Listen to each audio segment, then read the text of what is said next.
When you're studying, is it possible to complete 1 year of studies if you keep traveling like 100 times in between? Have you ever seen a kid who completes 1 year of schooling with 10 different breaks in between? Every 10 days, 20 days he goes to school, he takes a break for 20 days. Have you ever heard something like this? Is it possible to even continue the studies if you attend school like that? When you start your sadhana, when you start any practice, not just yoga for that matter, when you start any kind of practice, stay away from long pilgrimages. See, these days we have bike, we have a car, we have a flight, we travel, we commute. Earlier days, everything was done on foot.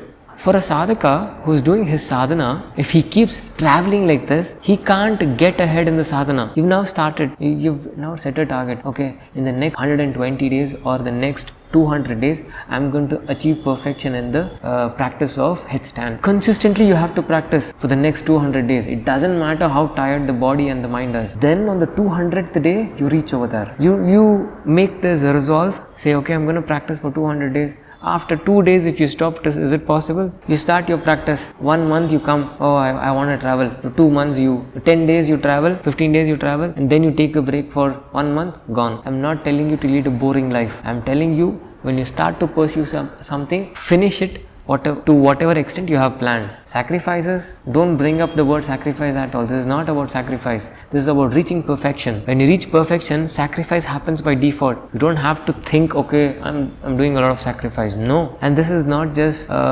constrained to yoga. You can apply this in any part of life, in any respect to any activity that you do. When you set your mind, you have to complete it. I have set myself now a target of 6 months or 1 year that I have to do. I come here every single day. Just giving you an example. It doesn't matter how dead tired I am. I pull myself out of whatever I am. I come back here. I come here and I do whatever I do. In the same way, you have to set a few things in yourself. Doesn't matter how many responsibilities you have, whatever you do, it's not telling you ignore that. Do that also.